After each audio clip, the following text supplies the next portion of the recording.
Stephen West of Keller Fossil Ridge is one of the area's best receivers with over 23 yards per catch and 4 touchdowns. And he had a great game on this night as Fossil Ridge opened up district play against Southlake Carroll. And any chance Fossil Ridge had for the upset was killed by turnovers. Here, Austin Bridges jumps on one of 3 fumbles on the night.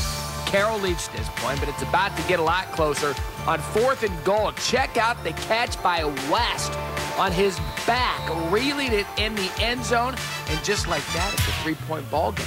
Carroll runs away. 2 plays later, Paul Stevenson races untouched 47 yards to wide the Dragons lead, 24-14. He ended up with 129 rushing yards on the night. Later on, Kenny Hill connects with Corey Camp. He's eventually ruled down by contact at the 1 before he fumbled. Then on the very next play, guess who? Stevenson cashes in for Southlake as the Dragons pull away 38-14. Hello and welcome to Chevy's Inside High School Football. I'm Matt Berry. It's another big week of highlights as the season already hits week 7. We started off with our top thumb game of the week as the tables are turned on the underdog Southlake Carroll as they invade the Cinderella story of the season, 7th-ranked Coppell for first place in the district.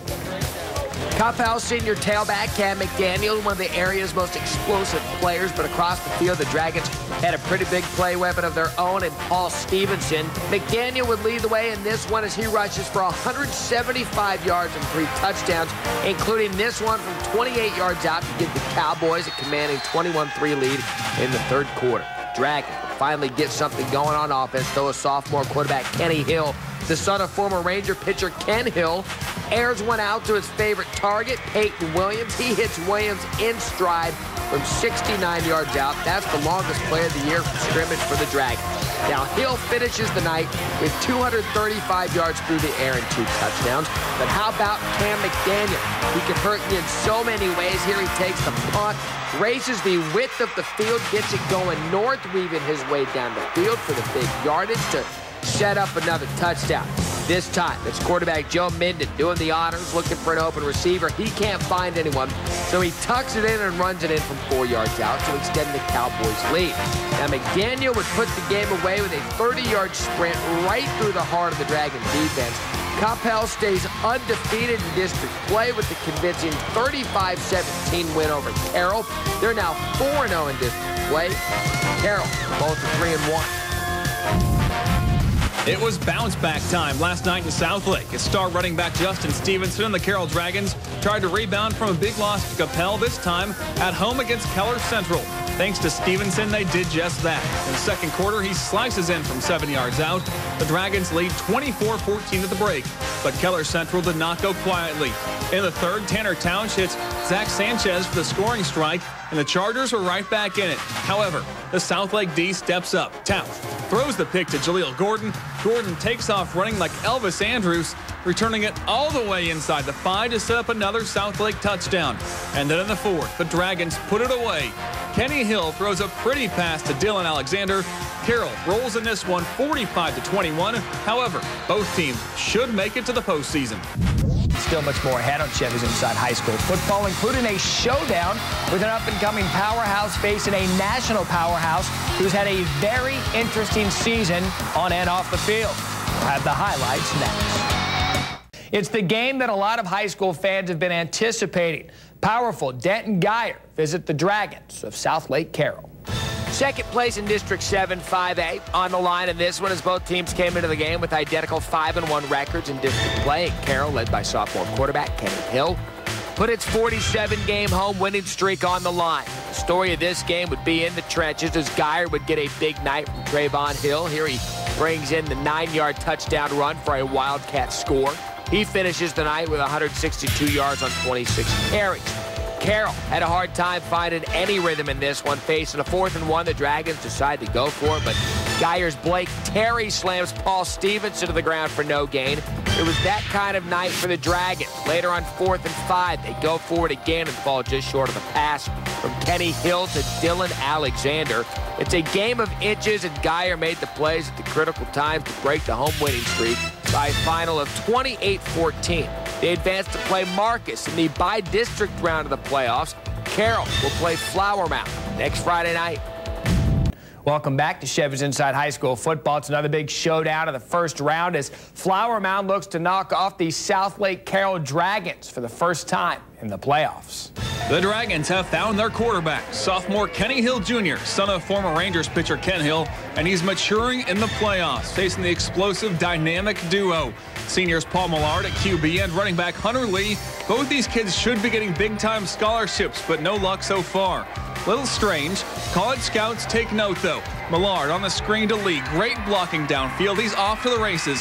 7 catches for 115 yards. This a 65-yarder. Lee would score a few plays later, but Flower Mound trailing big 37-13 in the third. Southlake, always known for its passing, runs tonight as Hill with the quarterback keeper 3 times on this drive with huge holes. Big game for him on the ground with 129 yards and 151 throwing. Then it's Paul Stevenson with the high jump to finish off the drive, 198 yards and 4 touchdowns on the night. Southlake cruising 43-13. And it's one more time for Hill as both running backs and Hill rush for over 100 yards apiece. You don't see that very often in Southlake. The Dragon Nation is very happy tonight. 50-27 over Flower Mound. They face Colleyville Heritage next week. Another 5A Division II matchup in Game 2, a neighborhood rivalry. Southlake Carroll Dragons and Colleyville Heritage Panthers. Carroll up by 3 when Kenny Hill, the son of former Ranger pitcher Ken Hill, finds Sean Hoagland on a 4th down play to give the Dragons a 10-point lead. Paul Stevenson, 131 yards, 2 touchdowns, 34-17. Carroll will play Abilene at Cal. Plays the winner of this game next week. Southlake Carroll trying to knock off defending state champion Abilene. Carroll falls behind 14-3 early, but Kenny Hill 30 yards to Sabian Holmes. Carroll has the lead, and in the 4th quarter, the same combo. The sophomore Hill, son of ex-Ranger pitcher Ken Hill, 94 yards to the same man, the junior Sabian Holmes, 38-24. Carroll plays Geyer in a rematch in the state quarterfinals. Meanwhile, Southlake Carroll going against Abilene at Jerry World. Herschel Sims finds the end zone here for Abilene, ties the game at 24, but the Dragons respond with 2 unanswered touchdowns in the second half to seal the victory for Hal Wasson. Southlake advances with a 38-24 win. Early would go on to win that game. Former Southlake Carroll quarterback Chase Daniel was on hand for the Southlake game against Abilene. They were down 14-3 when Zach Thompson pounds it in the middle for a 5-yard touchdown. That cuts the lead to 4. Later in the second quarter, quarterback Kenny Hill keeps it for the go-ahead score. Southlake, they play playoff football and win 38-24. And Southlake Carroll also took care of Abilene High School. Talk about that. They seem to be on a roll now, too. Kenny Hill at quarterback has made a huge difference for Southlake Carroll, and they're fixing to. I don't know. Abilene was defending state champion, so when they knocked them out, it was almost like payback for 2007, because you know Abilene ended Southlake Carroll's run at trying to defend a string of titles back then. So kind of funny how those things work. So that brings us to this weekend now. What do you expect when Denton Geyer faces Southlake Carroll? It's kind of a district rematch, isn't it? Definitely. Geyer won the first game 28-14 at Southlake Carroll, ended a long Carroll win streak at home. This game is interesting for another reason. In Carroll's first season at 5A, they won the state title. Geyer is trying to do that right now. They were 4A last year. They're in the first year of 5A. So interesting kind of a sidelight there on that one. And that game is in Mansfield? Correct, Vernon Newsom Stadium. On Friday afternoon? Saturday afternoon. Saturday afternoon, okay. In 5A Division II, district rivals Southlake Carroll and Denton Geyer meeting in the Region 1 championship. Geyer won the district meeting last month, but Carroll jumped out to the early lead in this one. Quarterback Kenny Hill goes to Peyton Williams for the 28-yard touchdown. Dragons up 7-0 in the first quarter. Geyer made it 7-3 in the second. Then the Wildcats took their first lead before halftime. Quarterback J.W. Walsh scrambles, then throws a perfect pass to Cameron Hunter. 30 yards on the score, and Geyer was up 10-7. It was that score at the half, 10-7 Geyer, and it stayed that way until the 4th when Geyer got this 3-yard run from Trevin Walton, extending the lead to 10 points, 17-7. Later in the 4th, Geyer was knocking on the door again, and Walsh calls his own number from 13 yards away. That gave the Wildcats a 17-point lead, and they go on to win by 10. 24-14, and Geyer advances to meet the winner of our next game.